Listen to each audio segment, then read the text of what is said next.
Hello, everybody. Welcome to episode 92 of the Online Tennis Podcast. Today, I'm joined by Gill Gross to talk about the Rome Masters. Of course, Daniil Medvedev taking the title there against Holger Rune. Gill, how you doing, and how did you feel about this win? I'm great. Good to see you, and I feel like it's an incredible storyline heading into Roland Garros. Like, if you have no rooting interest in any of this, and you just want an interesting landscape heading into this second major of the year, that result certainly makes it more interesting than it was before.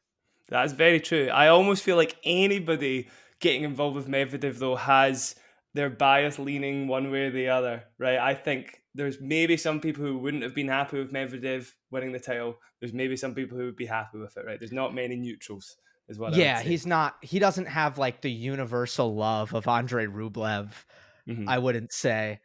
Personally, I really appreciate kind of everything he's about. At the same time, his fans have been getting on me all year because of some stuff that I said after January when All he right. he dropped out of the top 10, Yeah, of course. and I had been, in my opinion, Jack, extremely fair and positive and understanding all throughout 2022, the entire time. And he was Yeah. struggling, and I'm like, just wait, he'll be back, he'll be good. No worries, no worries, no worries. The straight set loss to Corda, and it did have me a little bit like, I don't know what that's about. Like, I couldn't really, I ran out of explanations and excuses for it. So I basically was like, I don't know that Medvedev is a tier at the time in the tier two Yeah, right yeah. now. I think Tsitsipas and Djokovic and Alcaraz are all kind of above where he's at. And then as soon as I said that, goes on an absolute tear, and I've been hearing it from his fans, but it's what it is. He's a stubborn guy. He obviously heard you, Gil. He knew exactly what he was doing. And this is the best way to sort of disprove that for sure. Any sort of doubts. A win at a clay court, title in general, but at the Rome Masters of all places, it's insane. Of course, that's now his 20th title in his 20th different city. Never defended the title, of course, or never won multiple titles at the same venue. First title on clay. Let's dive straight into, and maybe you'll get a little bit of a claim back from the fans here, Gil, though I'm sure you've already won them back. Let's get into Medvedev a little bit, okay? Because, of course, you said on your channel, last couple of years, 9-7 records on clay. There are a lot of kind of, I feel, he's not as bad on clay as people think he is, first and Mhm. foremost, right? He likes grinding out longer points, constructing points. His serve's still big enough to win him 3 points. Yes, it's going to be a little bit weaker than it would be in a hard court, but he still wins 3 points where some players might not get those 3 points. Of course, he had that run in Monte Carlo where he beat Novak and Steph. I wanted to touch on Gil. You said on the channel there was maybe a few reasons why he hadn't done that well the past few years, right? Yeah, so I think outside of the parts of his game that aren't well suited to clay, first of all, not comfortable sliding, and that's typical of somebody who didn't grow up on the surface. The second thing was the serve being a big weapon that just simply gets diminished for everybody on the surface. The third being the way he produces his ground strokes: flat, precise, deep, stays low. Well, that's all great, but it's a lot better on a quicker, low bouncing court. The one thing he didn't really have on clay was weight of shot. The thing that Team, Wawrinka, Nadal, like, you look at the players who Tsitsipas, the players who are best on clay, this is what they bring to the table, and this is why, because it helps so much on clay, and Medvedev didn't have that. And then, so that's the technical stuff. And then circumstantially, he hasn't had a smooth, healthy clay court season since 2019. And technically, the 2019 stuff even is kind of before he broke through. 2020 was the COVID year where Roland Garros was held in October, and there was 1 week of lead in, and that's it. 2021, Medvedev got COVID, and I think it hit him really hard. He said that he did nothing for a week. He was in bed for a week. We know how how cardio and strength kind of atrophies really quickly when something like that happens. And then he comes back on the clay, has a terrible attitude in 2021. And then last year, he comes from the hernia, plays Geneva, and then straight into Roland Garros, misses all the rest. So he just hasn't had time to kind of get used to a surface that doesn't come naturally to him and doesn't have much of an advantage for him. Yeah, I think that's all really fair enough. And the technical aspects I'd like to talk about a little bit, just before I move into why this wasn't this was still quite a good run in to this tournament, even if he didn't do spectacularly. I'll touch on that first. Making the quarterfinals of Monte Carlo, that's no laughing matter for starters. And he Mhm. talked about Madrid and how he actually was feeling really good in Madrid. I just wanted to mention the loss to Karatsev. He said himself, and we know when Medvedev says something, you take him at his word, because he's never really said anything that false. Later down the line, we know everything he said has turned out to kind of be true in hindsight, right? He's like the And only guy, if sorry to interrupt, he's like yeah, the yeah. only guy that's true about. Like, usually take everything that's said in a press conference with a grain of salt, but for Medvedev, yeah, believe it. Like, he is dead honest with you. Yeah, exactly. He speaks honestly, right? And he talked about that Karatsev match and said, in Arancha Sanchez, the run back's nowhere near as massive. I believe that's where they played anyway, but he talked about wherever they played. He didn't have enough, he probably didn't have his 5 meters, whatever it is he prefers to have to return from. And he said that he wouldn't play his best without that amount of distance. It makes sense. You don't get a neutralized serve of Karatsev back into play, you're going to get burned. That's what he said, because as soon as you give him any time on the ball, you're done, basically. So that was, it kind of just came and went really quickly, but he was still playing well on the surface. That's the bottom line. He'd had a really great match against Zverev in Monte Carlo, and he said how well he felt at the start of Rome. I'll start talking a bit about the technical stuff as well, because this has obviously been in play for a lot of this season, but we've only really seen it properly working at this venue. We know how much time he spent with Gilles Savara working on the slide, and I'd like to talk a bit about the slide in the context of the Rune match as we go on. But he said, basically, if I can find the quote, he said it's tougher for him, firstly, to prepare for the first shot after the serve. He was trying to learn how to slide into those sort of shots without losing about 5 seconds, he said, after he hit the shot. So he would slide after he hit the shot, as opposed to a few other players we've seen in the past sliding whilst they're hitting the shot, I guess. And certainly Yeah. on the backhand, I still don't think I've seen him hit many double-handed backhands while sliding, if any. I'm pretty sure. I don't think that's Uh, part of his game that he's improved I, I necessarily. I I agree with you. Yeah, he tends not to slide when he's on the run on the backhand, Yeah. unless he's slicing, and then maybe he'll slide. Yes. Yeah. Yeah. And we did see a few of those in Rome, but yeah, the forehand in particular, though, I'm still not sure if he's sliding while he's doing it. There was one I saw in particular that was amazing that I would just like to highlight. 3-0, 30-all in the first set in the Rune final, right? And that's an important point. He completely changes the dynamic of the point by sliding immediately after he hits the forehand. So it's not quite while he's hitting the forehand. He's not learning to generate that power while he's hitting it, I guess. But the prep he did to slide immediately following the forehand was perfect. And it gave Rune enough doubt to feel, I have to hit this forehand perfectly. He misses the next forehand, and Medvedev gets through that game. So it's a very sort of subtle improvement on the slide, but I still believe, Gil, and I would like your thoughts on this. I don't think he's hitting the forehand while he is sliding necessarily. It's just about his recovery after the shot, right?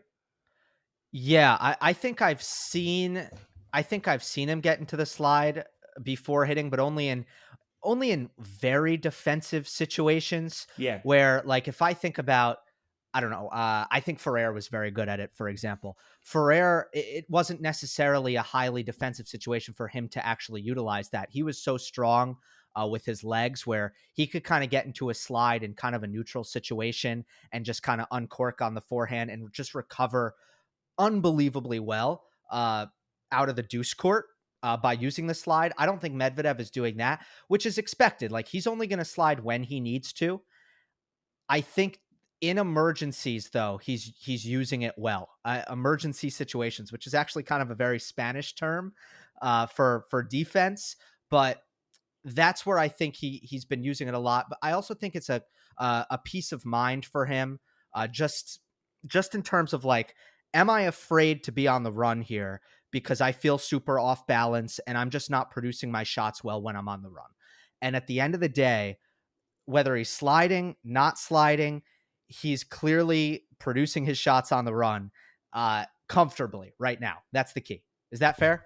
That's absolutely fair. And that's just totally put this sort of highlight point into my head there that I really want to touch on. Go watch it back. Obviously, I can't show you the footage of it, but there's a point at 5-all love all, where Medvedev is totally scrambling to get the ball back into play. He only just gets one back in the forehand. It goes back behind him and he scrambles again. There's no slide to get back there. He scrambles again to get that one into play.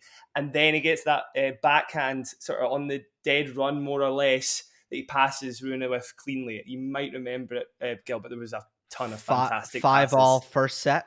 Yeah, 5-all first set, first point, this amazing backhand pass, but preceding that, a lot of scrambling and a lot of just like trying to get the ball only just back into play. Not typical clay court defense movement is what I'm trying to get at, right? Yeah. There's still a lot of Medvedevness that he will look like Medvedev, but maybe, as you say, with that peace of mind, he's happy to sort of scramble as much as he can, go for those backhand passes on the run with that peace of mind that he can slide at the end of it and keep himself on balance, if that makes sense. Yeah, and his defense was super effective in the final. This was something I used for Monday Match Analysis, and people maybe have been seeing this on the broadcast. This new company, which is really Tennis Viz, that the ATP has partnered with, they have some interesting metrics that they're tracking with their AI, actually, which tracks defense and offense and neutral.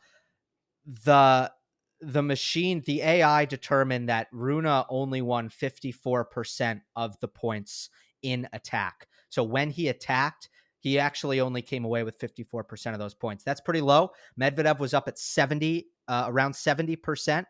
So that shows you that Medvedev was very comfortable scrambling, as you said, and coming back to win points from defensive positions. Yeah, absolutely. And I want to talk a bit about Medvedev's attacking as well, Gil, because the biggest technical point, as you mentioned, or for me, it's the biggest technical point. You mentioned weight of shot, right? And for me, that trumps everything else Medvedev has done, because the forehand, it looks different. It absolutely looks different. And there's point by point plays that I can talk us through in a second that show that. But first, I mean, there's a bunch of theories flying around. What is going on? Is he's putting more spin on it for sure, right? But is that a technical thing? Is it these Technofiber strings he's talking about that's giving him more depth and more power?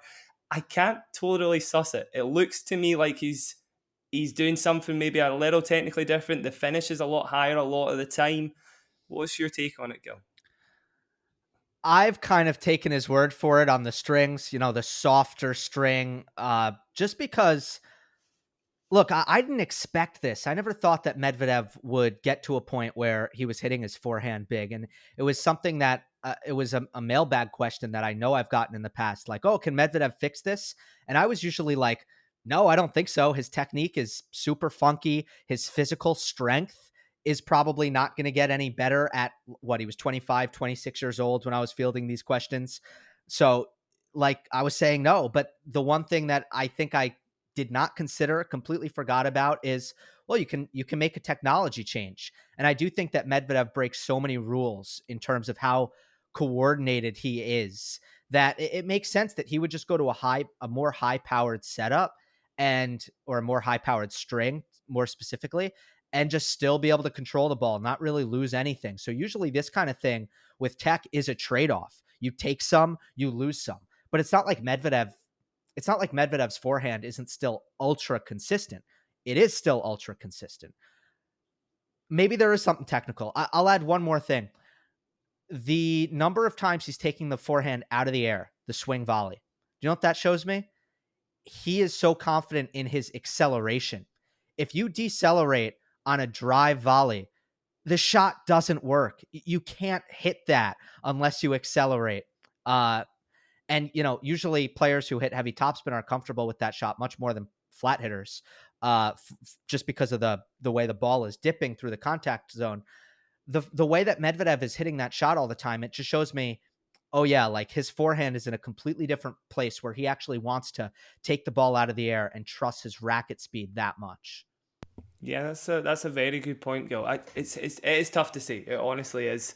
There was one match last year that I just wanted to touch on before we looked at this match, where, unless there's an asterisk here, Gil, the match he had at Roland Garros when he lost to Cilic is like night and day how he played his forehand, compared to today, or yesterday even, against Rune. Just a couple of the stats from that match. Playing somebody who can serve and play their forehand it's more about Chilic's forehand. Forehand versus forehand. Cilic showed what it's like to play Medvedev when he's not hitting that shot with weight. Right, you're talking about 41 induced errors or winners off the Cilic forehand compared to Medvedev's 11 in that Ooh. match. That is rough. I mean, that is massive. And particularly, I wanted to talk about one shot that he didn't play that often in that match, the inside out forehand, the forehand where he's ran round and he's tried to take it from the backhand side, because Mm. that generally would have exposed him. But in this match, he used it as an offensive weapon. It wasn't even just neutral. It was offense. When he hit Yeah. that shot, he stayed on offense and he could do it over and over again. I think maybe it's more about the repeatability of being able to hit that shot, because sometimes he would hit lights out sort of flat forehands, but here he showed us he could build the point using that shot over and over again. We saw that one at 5-6, 15-love in the Rune serve. He must have had about 7 decent quality, high margin forehands that either kept him in offense or 100% kept him in neutral. Yeah. Yeah, no, you're right. And then eventually it got to a point where Rune was kind of tired of running, and Medvedev on that point, he he finished with the forehand where both his feet were behind the baseline. Rune was way behind the baseline in great defensive position. The ball wasn't even coming in with that much pace, and Medvedev was able to generate enough to finish the point. And I took that forehand out. I picked it out as, okay, that forehand used to not exist for him. There is no way. There was actually more times on clay. Like I remember the Tsitsipas quarterfinal in 2021, where I thought it was a big issue where he would be inside the court and not be able to finish his forehand. Yeah. Mhm. But he was generating proper weight from behind the baseline. Yeah. Like that's I get what you mean, but saying that, the ones inside the baseline were great as well. I used to get quite nervy watching Medvedev, and I did in this match when he'd step in to hit a fairly like put awayable forehand, because you never knew for sure, was it going to sort of ski off to the left or the right, just miss the sidelines, or just go flying past the baseline.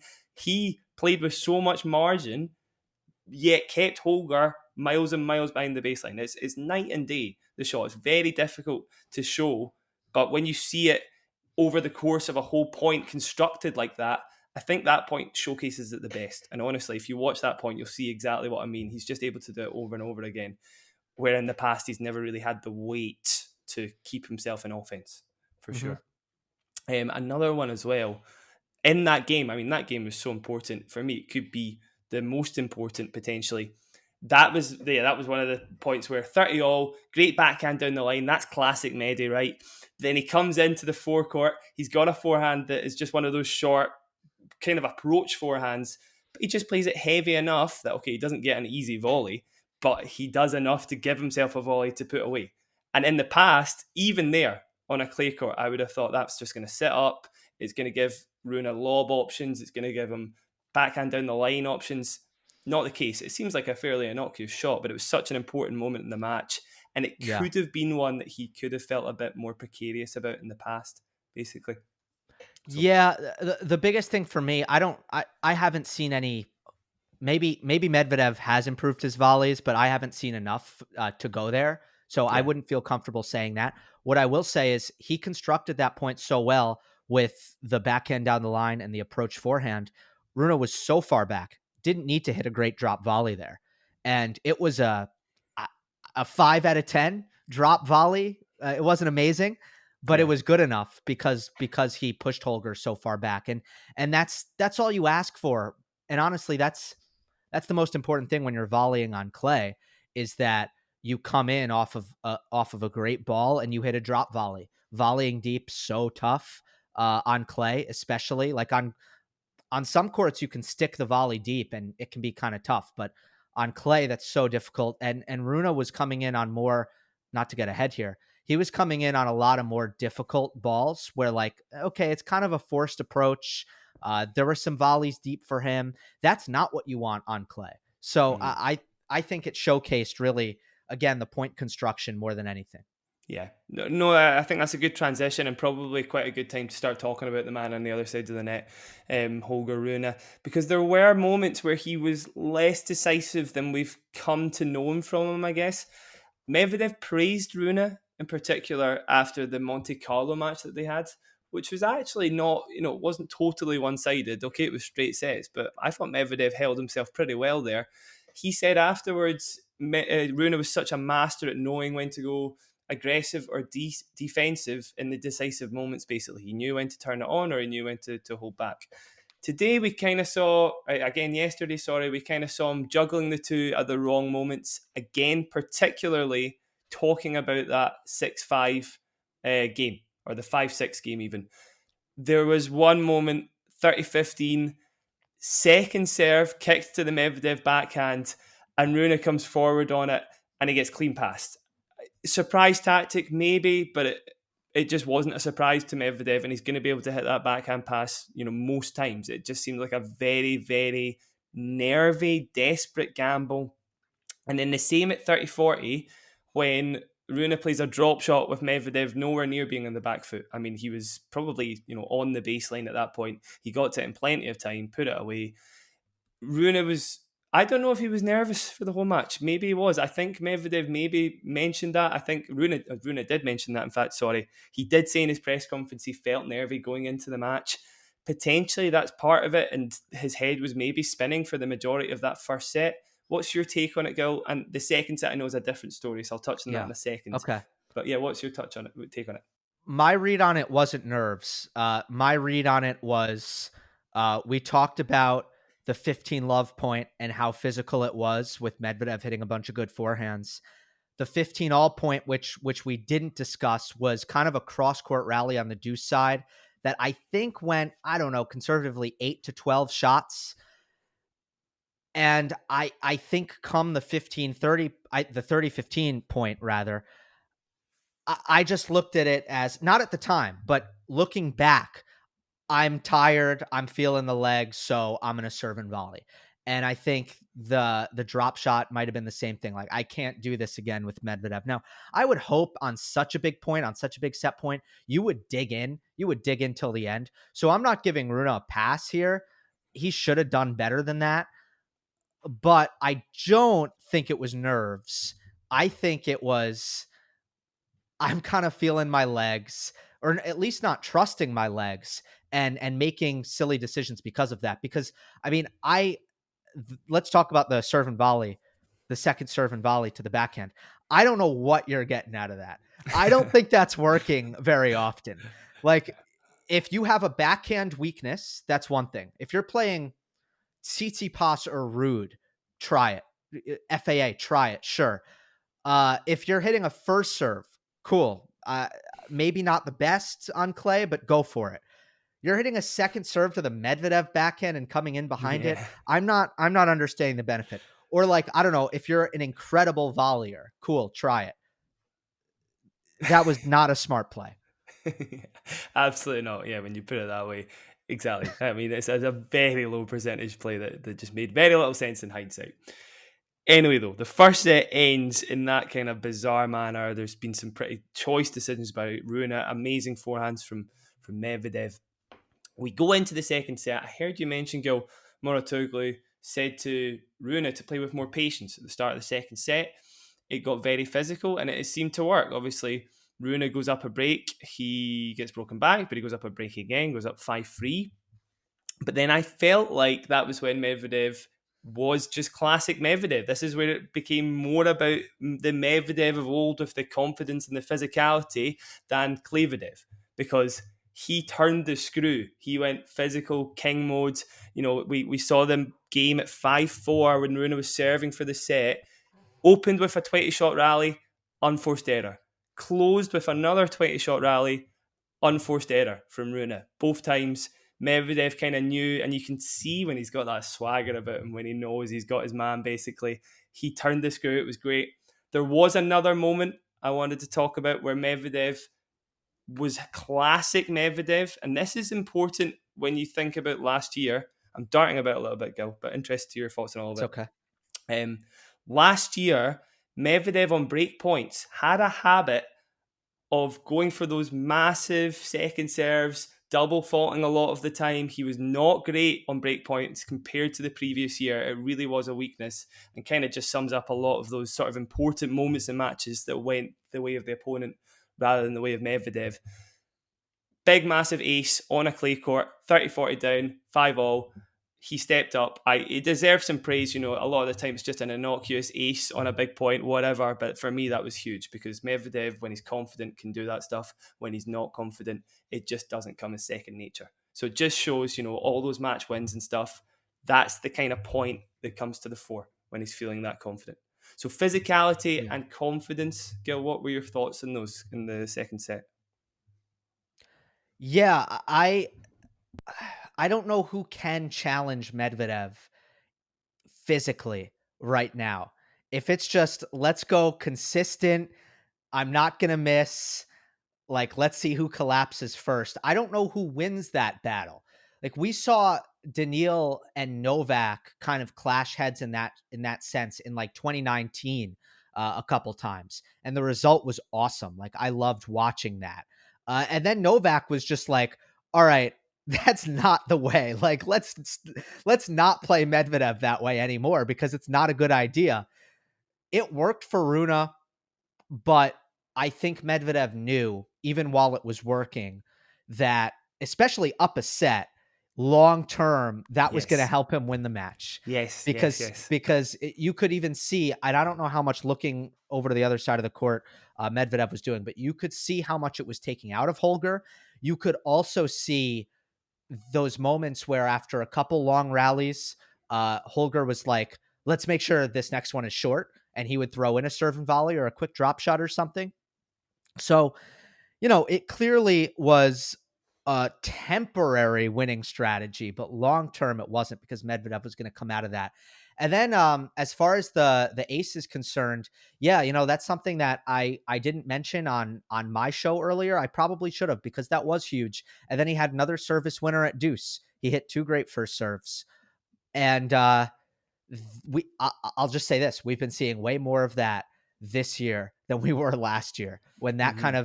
that disappeared from his game, the serve wasn't the same. I think the hernia bothered him for a while. Honestly, he hasn't said that. Pure speculation by me, but the serve has kind of come back to where it needs or where he wants it to be.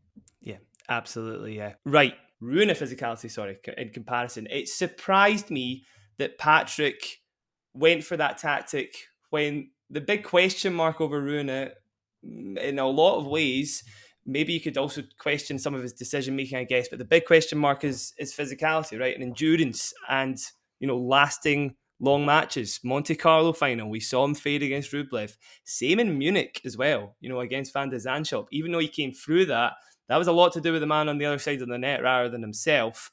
And now we saw it here as well. For me, I don't know if it was the best trump card to fall back on. I was surprised maybe that Patrick didn't say to go a little more aggressive, maybe rather than patient, because you're right. I think Medvedev knew deep down he was winning that match if it got physical. So it surprised me. I'm going to defend Patrick. I thought there were two losing strategies there.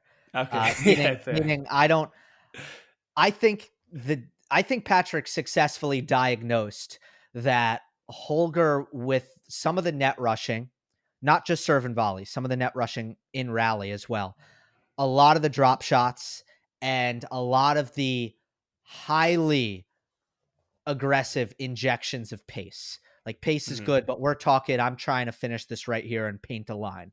A lot of that was what was costing Rune. I thought there were too many mistakes from offensive positions, just like we talked about in the 5-6 game in the first set. So I think Patrick just saw that and was like, let's cut that out. And I almost think what Rune needs to figure out is like, how can we play somewhere in between being the most aggressive player on tour and being the most passive player on tour? And sometimes Yeah. he struggles with that. Yeah, I get that. I totally get that because he's probably the best defender I would say we've seen from this generation, for sure. And at the same time, we see some of the biggest shots from any player for sure off his racket. So it's definitely he's got so many options. It's very fascinating to see what he's going to do with all that in the future and what's that going to turn out as, basically. It's fascinating stuff, and to see it as a kind of unfinished product at the moment is very interesting. And it does make me wonder, and this is maybe my segue, I guess, is he ready to do the damage at Roland Garros? You know, is he ready to go the distance? Basically, I don't know, especially with the physicality question as well. If he is, I don't think he is quite. I don't think we're talking power rankings here, Gil. But I just wonder what your thoughts on Rune are, Yeah. and then Medvedev as well. Because one thought I'll give you on Medvedev just before you say anything there. He said himself he struggled a lot recovering from clay court matches, right? Because a lot of the time when he went the distance in a hard court tournament, he would tend to have those sort of easy matches. You know, he would have those ones where he could get a bit of rest. I wonder if the round of 128 format of Rome kind of helped him here, and if that's also partly why he's been okay at Roland Garros compared to other tournaments. Maybe that other day of rest does help him a lot, and maybe it's going to help him quite a lot going into this tournament. So, what's your thoughts on Rune and Medvedev at the French Open?